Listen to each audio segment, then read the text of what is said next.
Good morning, everyone.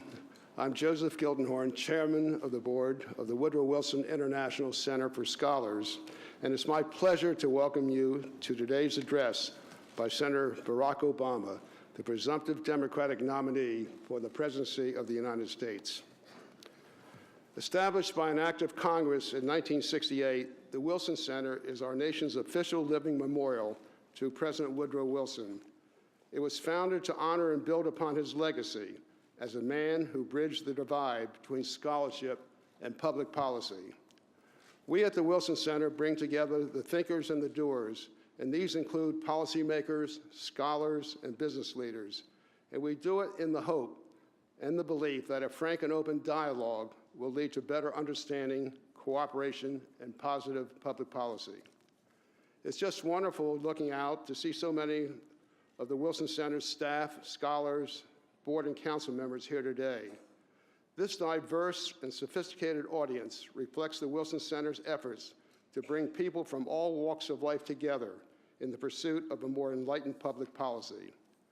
It is now my pleasure to turn the program over to the Center's outstanding president and director, Lee Hamilton, and our guest of honor, Senator Barack Obama. Thank you.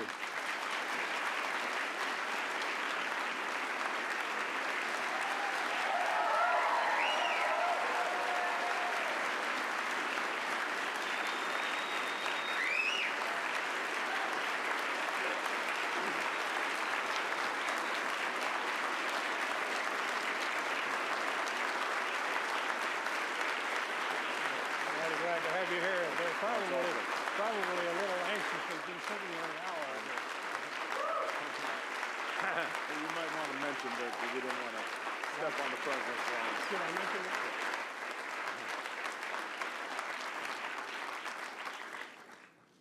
it? Good morning to all of you, and thank you for coming. The reason we're a few minutes late beginning is because the President of the United States was having a press conference, and we didn't want to step on his message. So we started a few minutes late. You often hear people in my role, that is introducing a very distinguished guest speaker, say that this speaker needs no introduction. At first, I thought I could simply say these words and turn the microphone over to Senator Obama. After all, you can scarcely pick up a newspaper or watch television without seeing his picture, usually several times. But then I read in the news a few weeks ago that our distinguished guest tried to get some exercise at a local gymnasium, but he could not enter the facility because the attendants did not recognize him. They asked to see his identification. Now keep in mind, this is Washington, D.C., the red-hot center of this country's political universe. So I said to myself, whoa, maybe we'd better get back to the basics here. Let me be clear. Our speaker today is Barack Obama. B-A-R-A-C-K, O-B-A-M-A. Born in Hawaii, he's the junior senator from the state of Illinois, elected to the United States Senate in 2004 after serving in Illinois' state Senate for 8 years. He worked as a community organizer, a civil rights attorney, and as a professor of constitutional law in Chicago. He's a graduate of Columbia University and Harvard Law School. He is married to Michelle Obama, and they have 2 daughters.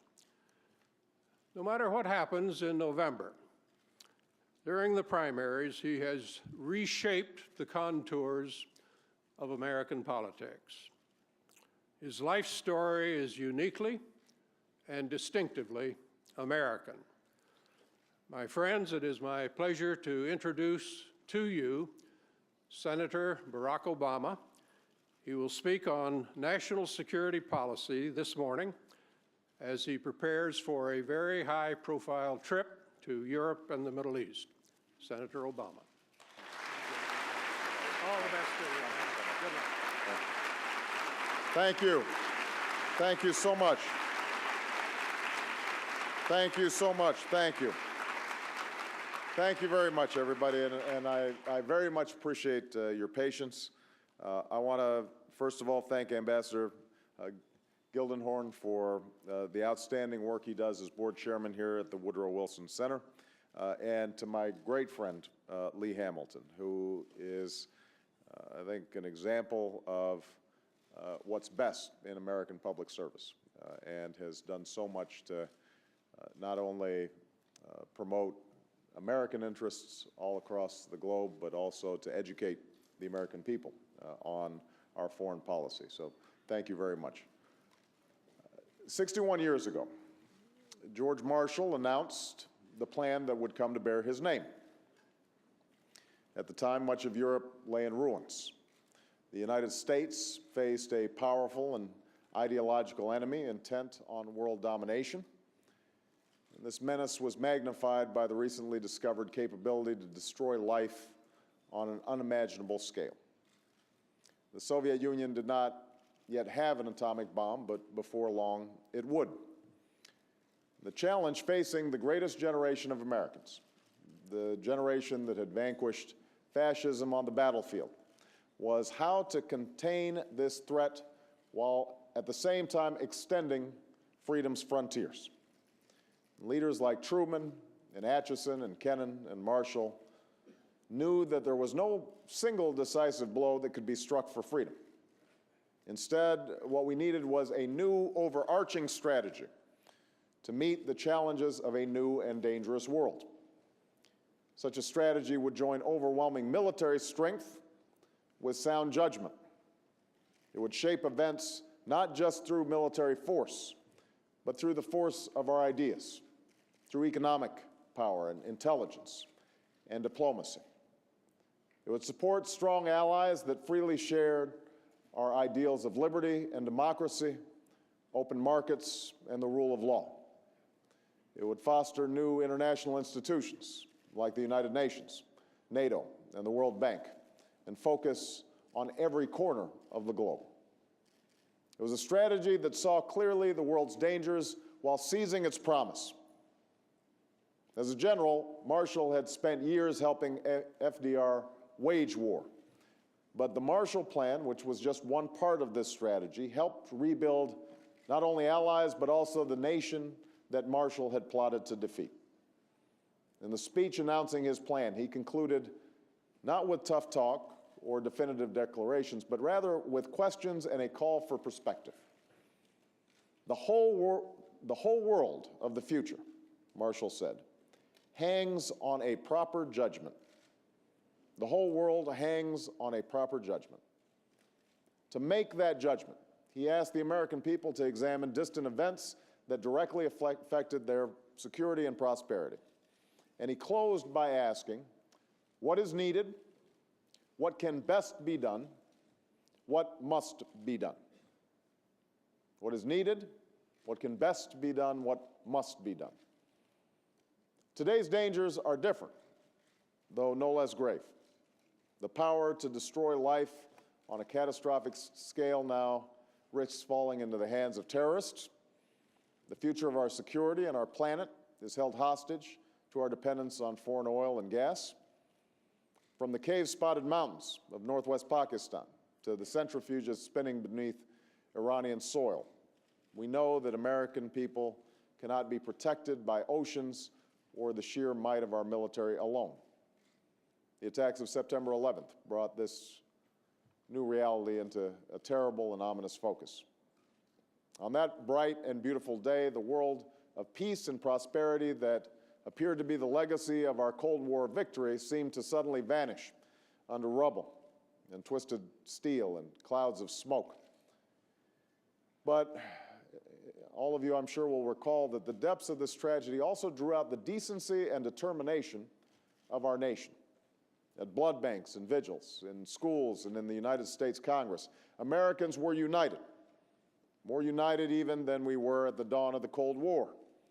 And the world, too, was united against the perpetrators of this evil act, as old allies, new friends, and even long-time adversaries stood by our side.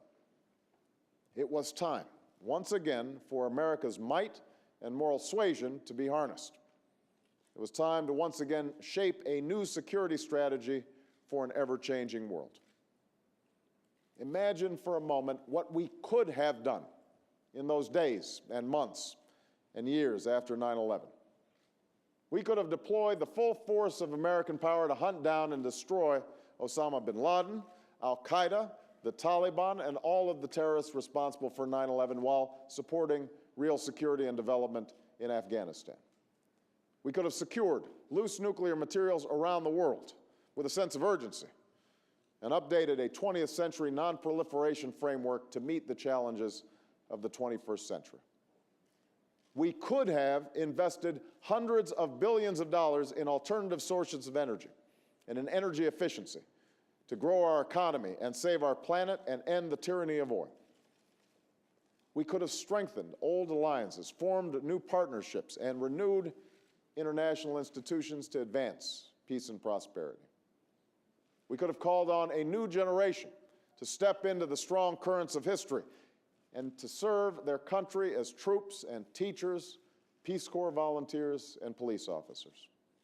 We could have secured our homeland, investing in sophisticated new protection for our ports, our trains, our power plants. We could have rebuilt our roads and bridges, laid down new rail and broadband systems and electricity grids, and made college affordable for every American to strengthen our ability to compete. We could have invested in science and technology that will be the hallmark of economic success in the 21st century. We could have done all those things. Instead, we've lost thousands of American lives, spent nearly $1 trillion, alienated allies, neglected emerging threats, all in the cause of fighting a war for well over 5 years in a country that had absolutely nothing to do with the 9/11 attacks. Now, our men and women in uniform have accomplished every mission we have given them. They have performed brilliantly. So what's missing in our debate about Iraq, what has been missing since before the war began, is a discussion of the strategic consequences of Iraq and its dominance of our foreign policy. This war distracts us from every threat that we face and so many opportunities we could seize. This war diminishes our security, our standing in the world, our military, our economy, and the resources that we need to confront the challenges of the 21st century. By any measure, our single-minded and open-ended focus on Iraq is not a sound strategy for keeping America safe. I am running for President of the United States to lead this country in a new direction and to seize this moment's promise. Instead of being distracted from the most pressing threats that we face, I want to overcome them. Instead of pushing the entire burden of our foreign policy onto the brave men and women of our military, I want to use all elements of American power to keep us safe and prosperous and free. Instead of alienating ourselves from the world, I want America once again to lead. As president, I intend to pursue a tough, smart, and principled national security strategy, one that recognizes that we have interests beyond Baghdad, in Kandahar, in Karachi, in Tokyo, in London, in Beijing, and Berlin. I will focus this strategy on 5 goals essential to making America safer: ending the war in Iraq responsibly, finishing the fight against al-Qaeda and the Taliban, securing all nuclear weapons and materials from terrorists and rogue states, achieving true energy security, and rebuilding our alliances to meet the challenges of the 21st century. My opponent in this campaign has served this country with honor, and we all respect his sacrifice. We both want to do what we think is best to defend the American people. But we have made different judgments and would lead in a very different direction. And that starts with our difference on Iraq. I opposed going to war in Iraq. Senator McCain was one of Washington's biggest supporters for the war. I warned that the invasion of a country posing no imminent threat would fan the flames of extremism and distract us from the fight against al-Qaeda and the Taliban. Senator McCain claimed that we would be greeted as liberators and that democracy would spread across the Middle East. Those were the judgments we made on the most important strategic question since the end of the Cold War. Now, all of us recognize that we must do more than look back. We must make a judgment about how to move forward. In the words of General Marshall, what is needed, what can best be done, and what must be done. Senator McCain wants to talk about our tactics in Iraq. I want to focus on a new strategy for Iraq and the wider world. It has been 18 months since President Bush announced the surge. As I've said many times, our troops have performed brilliantly in lowering the level of violence. General Petraeus has used new tactics to protect the Iraqi population. We have talked directly to Sunni tribes that used to be hostile to America and supported their fight against al-Qaeda. Shia militias have generally respected a ceasefire. Those are the facts, and all Americans welcome them. And for weeks now, Senator McCain has argued that the gains of the surge mean that I should change my commitment to end the war. But this argument misconstrues what is necessary to succeed in Iraq and stubbornly ignores the facts of the broader strategic picture that we face.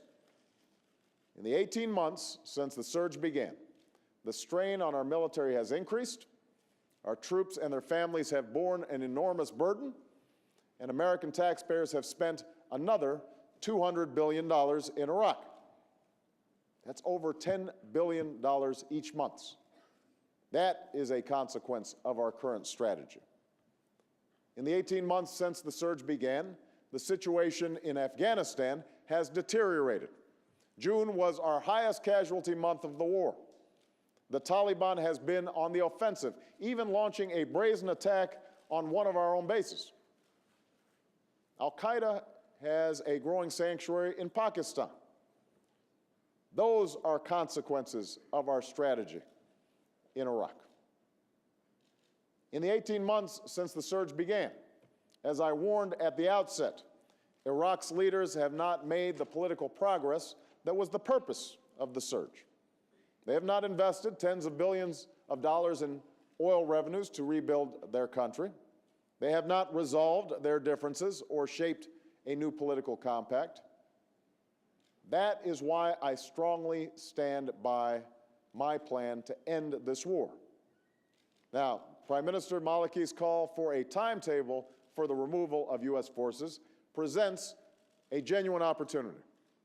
It comes at a time when the American general in charge of training Iraq's security forces has testified that Iraq's army and police will be ready to assume responsibility for Iraq's security in 2009. Now is the time for a responsible redeployment of our combat troops that pushes Iraq's leaders towards a political solution, rebuilds our military, and refocuses on Afghanistan and our broader security threats. George Bush and John McCain don't have a strategy for success in Iraq. They have a strategy for staying in Iraq. They say we couldn't leave when violence was up, and they now say that we can't leave when violence is down. They refuse to press the Iraqis to make tough choices, and they label any timetable to redeploy our troops surrender, even though we would be turning Iraq over to a sovereign Iraqi government, not to a terrorist enemy. Theirs is an endless focus on tactics inside Iraq, with no consideration of our strategy to face threats beyond Iraq's borders. And at some point, a judgment must be made. Iraq is not going to be a perfect place, and we do not have unlimited resources to try to make it one.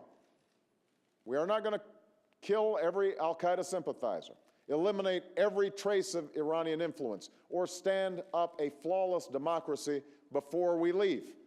General Petraeus and Ambassador Crocker acknowledged this to me when they testified last April. That's why the accusation of surrender is a false rhetoric used to justify a failed policy. In fact, true success in Iraq, victory in Iraq, will not take place in a surrender ceremony where an enemy lays down their arms. True success will take place when we leave Iraq to a government that is taking responsibility for its future, a government that prevents sectarian conflict and ensures that the al-Qaeda threat, which has been beaten back by our troops, does not reemerge. That is an achievable goal if we pursue a comprehensive plan to press the Iraqis to stand up. Now, to achieve that success, I will give our military a new mission on my first day in office: ending this war. Let me be clear. We must be as careful getting out of Iraq as we were careless getting in. We can safely redeploy our combat brigades at a pace that would remove them in 16 months. That would be the summer of 2010, 1 year after Iraqi security forces will be prepared to stand up, 2 years from now, and more than 7 years after the war began. After this redeployment, we will keep a residual force to perform specific missions in Iraq, targeting any remnants of al-Qaeda, protecting our service members and diplomats, and training and supporting Iraq's security forces so long as the Iraqis make political progress. And yes, we will make tactical adjustments as we implement this strategy. That is what any responsible commander-in-chief must do. As I have consistently said, I will consult with commanders on the ground and the Iraqi government. We will redeploy from secure areas first and volatile areas later. We will commit $2 billion to a meaningful international effort to support the more than 4 million displaced Iraqis. We will forge a new coalition to support Iraq's future, one that includes all of Iraq's neighbors, and also the United Nations, the World Bank, and the European Union, because we all have a stake in stability. And we will make it clear that the United States seeks no permanent bases in Iraq. That is the future that Iraqis want. This is the future that the American people want. And that is what our common interests demand. Now, both America and Iraq will be more secure when the terrorists in Anbar is being taken out by the Iraqi army, and the criminal in Baghdad fears Iraqi police, not just coalition forces. Both America and Iraq will succeed when every Arab government has an embassy open in Baghdad, and the child in Basra benefits from services provided by Iraqi dinars, not American tax dollars. And this is the future we need for our military. We cannot tolerate this strain on our forces to fight a war that has not made us safer. I will restore our strength by ending this war, completing the increase of our ground forces by 65,000 soldiers and 27,000 Marines, and investing in the capabilities we need to defeat conventional foes and meet the unconventional challenges of our time. So let's be clear. Senator McCain would have our troops continue to fight tour after tour of duty, and our taxpayers keep spending $10 billion a month indefinitely. I want Iraqis to take responsibility for their own future and to reach the political accommodation necessary for long-term stability.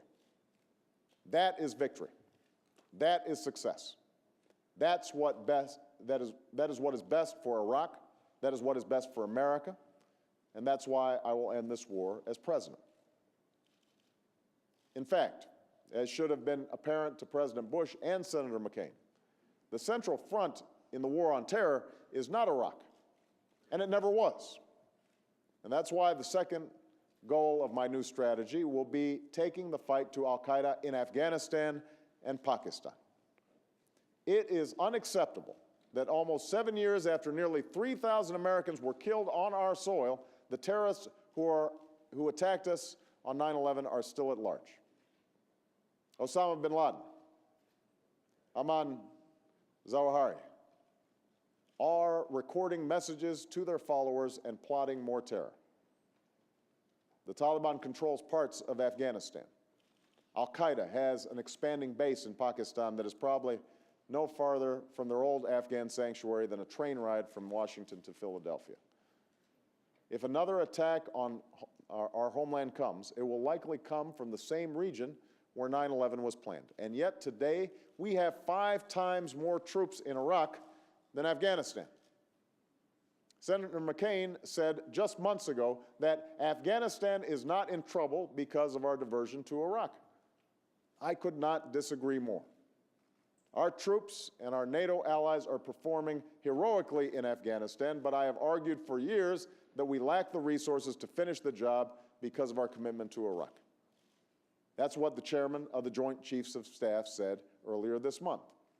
And that is why, as president, I will make the fight against al-Qaeda and the Taliban the top priority that it should be. This is a war we have to win. I will send at least 2 additional combat brigades to Afghanistan and use this commitment to seek greater contributions with fewer restrictions from our NATO allies. I will focus on training Afghan security forces and supporting an Afghan judiciary with more resources and incentives for American officers who perform these missions. And just as we succeeded in the Cold War by supporting allies who could sustain their own security, we must realize that the 21st century's front lines are not only on the field of battle. They are found in training exercises near Kabul, in the police station in Kandahar, and in the rule of law in Herat. Moreover, lasting security will only come if we heed General Marshall's lessons and help Afghans grow their economy from the bottom up. That's why I've proposed an additional $1 billion in non-military assistance each year, with meaningful safeguards to prevent corruption and to make sure investments are made not just in Kabul, but out in Afghanistan's provinces. As a part of this program, we'll invest in alternative livelihoods to poppy growing for Afghan farmers, just as we crack down on heroin trafficking. We cannot lose Afghanistan to a future of narco-terrorism. The Afghan people must know that our commitment to their future is enduring, because the security of Afghanistan and the United States is shared. The greatest threat to that security lies in the tribal regions of Pakistan, where terrorists train and insurgents strike into Afghanistan. We cannot tolerate a terrorist sanctuary, and as president, I will not.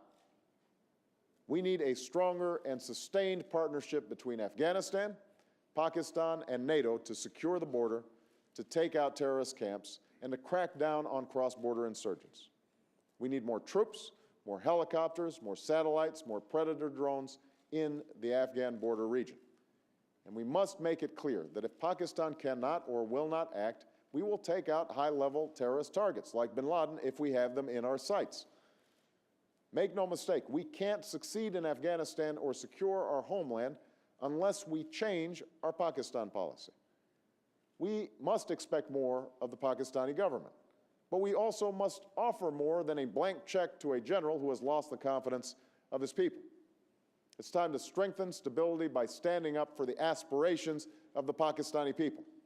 That's why I'm co-sponsoring a bill with Joe Biden and Dick Lugar to triple non-military aid to the Pakistani people and to sustain it for a decade, while ensuring that the military assistance we provide is used to take the fight to the Taliban and al-Qaeda. We must move beyond a purely military alliance built on convenience or face mounting popular opposition in a nuclear-armed nation at the nexus of terror and radical Islam. Now, only a strong Pakistani democracy can help us move toward my third goal, and that is securing all nuclear weapons and materials from terrorists and rogue states. One of the terrible ironies of the Iraq War is that President Bush used the threat of nuclear terrorism to invade a country that had no active nuclear program. But the fact that the president misled us into a misguided war doesn't diminish the threat of a terrorist with a weapon of mass destruction. In fact, it has only increased it. In those years after World War II, we worried about the deadly atom falling into the hands of the Kremlin. Now we worry about 50 tons of highly enriched uranium, some of it poorly secured at a civilian nuclear facility, somewhere in over 40 countries. Now we worry about the breakdown of a non-proliferation framework that was designed for the bipolar world of the Cold War. Now we worry most of all about a rogue state or nuclear scientist transferring the world's deadliest weapons to the world's most dangerous people. Terrorists who won't think twice about killing themselves and hundreds of thousands in Tel Aviv, or Moscow, or London, or New York. We cannot wait any longer to protect the American people. I've made this a priority in the Senate, where I worked with Republican Senator Dick Lugar, to pass a law accelerating our pursuit of loose nuclear materials. I will lead a global effort to secure all loose nuclear materials around the world during my first term as president. And I'll develop new defenses to protect against the 21st century threat of biological weapons and cyber terrorism, threats that I'll discuss in more detail tomorrow. Beyond taking these immediate urgent steps, it's time to send a clear message. America seeks a world with no nuclear weapons. As long as nuclear weapons exist, we must retain a strong deterrent. And I will never waver from that commitment. But instead of threatening to kick them out of the G8, we need to work with Russia to take U.S. and Russian ballistic missiles off hair trigger alert, to dramatically reduce the stockpiles of our nuclear weapons and material, to seek a global ban on the production of fissile material for weapons, and to expand the U.S.-Russian ban on intermediate range missiles so that the agreement is global. And by keeping our commitment under the Nuclear Non-Proliferation Treaty, we'll be in a better position to press nations like North Korea and Iran to keep theirs. In particular, it will give us more credibility and leverage in dealing with Iran. We cannot tolerate nuclear weapons in the hands of nations that support terror. Preventing Iran from developing nuclear weapons is a vital national security interest of the United States.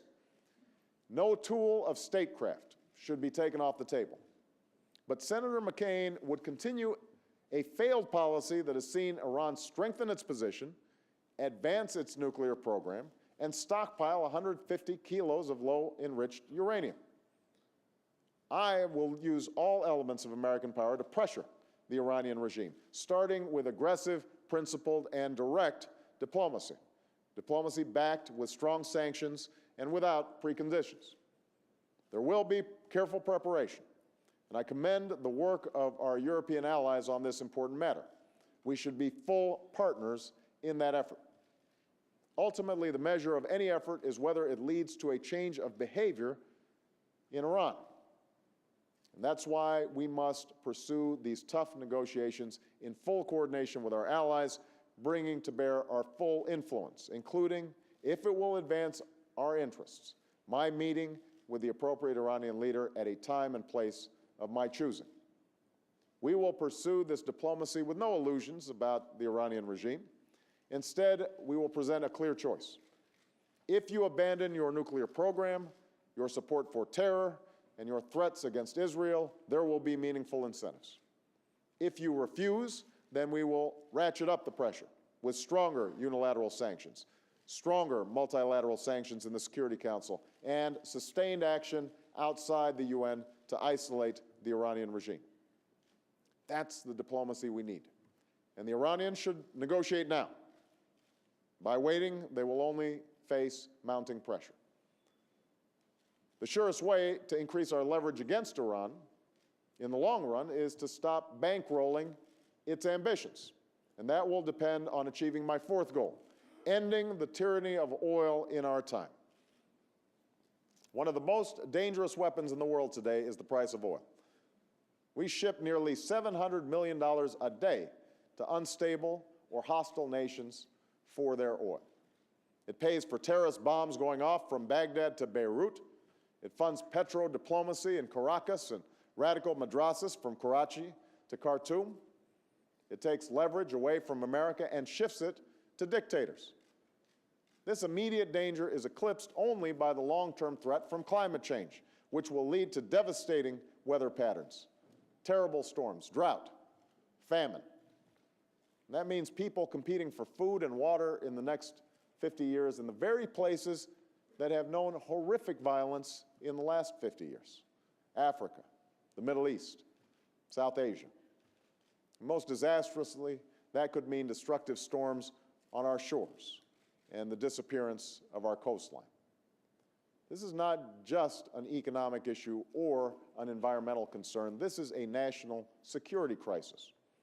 For the sake of our security, and for every American family that is paying the price at the pump right now, we must end this dependence on foreign oil. And as president, that's exactly what I'll do. Small steps and political gimmickry just won't do it. I will invest $150 billion over the next 10 years, $15 billion a year, to put America on the path of true energy security. And this fund will fast-track investments in a new green energy business sector that will end our addiction to oil and create up to 5 million jobs over the next 2 decades, and help secure the future of our planet and our country. We'll invest in research and development of every form of alternative energy, solar, wind, biofuels, as well as technologies that can make coal clean and nuclear power safe. And from the moment I take office, I will let it be known that the United States of America is ready to lead again.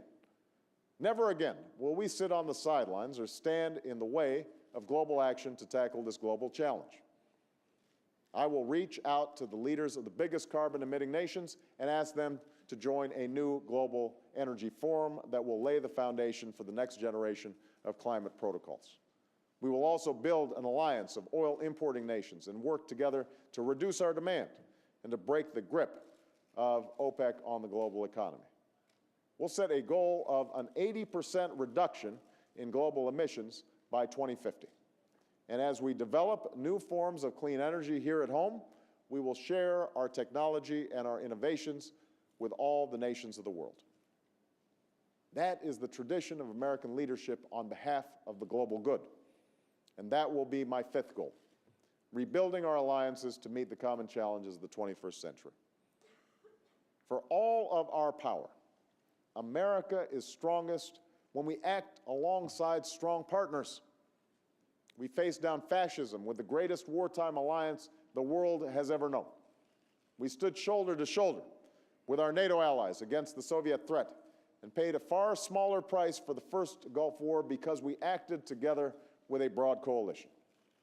We helped create the United Nations, not to constrain America's influence, but to amplify it by advancing our values. Now is the time for a new era of international cooperation. It's time for America and Europe to renew our common commitment to face down the threats of the 21st century, just as we did the challenges of the 20th. It's time to strengthen our partnerships with Japan, South Korea, Australia, and the world's largest democracy, India, to create a stable and prosperous Asia. It's time to engage China on common interests like climate change, even as we continue to encourage the shift to a more open and market-based society. It's time to strengthen NATO by asking more of our allies, while always approaching them with the respect owed a full partner. It's time to reform the United Nations so that this imperfect institution can become more perfect, a more perfect forum to share burdens, strengthen our leverage, and promote our values. It's time to deepen our engagement to help resolve the Arab-Israeli conflict so that we help our ally Israel achieve true and lasting security while helping Palestinians achieve their legitimate aspirations for statehood. And just as we renew long-standing efforts, so must we shape new ones to meet new challenges. And that's why I'll create a shared security partnership program, a new alliance of nations to strengthen cooperative efforts to take down global terrorist networks while standing up against torture and brutality. That's why we'll work with the African Union to enhance its ability to keep the peace in its neighborhood. That's why we'll build a new partnership to roll back the trafficking of drugs and guns and gangs in the Americas. That's what we can do if we are ready to engage the world. We will have to provide meaningful resources to meet these critical priorities. And I know development assistance is not the most popular of programs, but as president, I will make the case to the American people that it can be our best investment in increasing the common security of the entire world and increasing our own security. That was true with the Marshall Plan, and that must be true today. And that's why I will double our foreign assistance to $50 billion by 2012 and use it to support a stable future in failing states and sustainable growth in Africa, to halve global poverty, and to roll back disease. To send once more a message to those yearning faces beyond our shores that says, you matter to us. Your future is our future, and our moment is now. Our moment is now. This must be the moment when we answer the call of history. For 8 years, we've paid the price for a foreign policy that lectures without listening, that divides us from one another and from the world, instead of calling us to a common purpose. A politics that focuses on our tactics in fighting a war without end in Iraq, instead of forging a new strategy to face down the true threats that we face. We cannot afford 4 more years of a strategy that is so out of balance and out of step with this defining moment. And I recognize none of this will be easy, but I also recall that we have faced great odds before. When General Marshall first spoke about the plan that would bear his name, the rubble of Berlin had not yet been built into a wall. But Marshall knew that even the fiercest of adversaries could forge bonds of friendship founded in freedom. He had the confidence to know that the purpose and pragmatism of the American people could outlast any foe. Today, the dangers and divisions that come with the dawn of the Cold War have receded. Now the defeat of the threats of the past has been replaced by the transnational threats of today. We know what is needed. We know what can best be done. We know what must be done. Now it falls on us to act with the same sense of purpose and pragmatism as an earlier generation, to join with friends and partners to lead the world anew. Thank you very much, everybody. Thank you. Thank you. Thank you. Thank you very much. Thank you.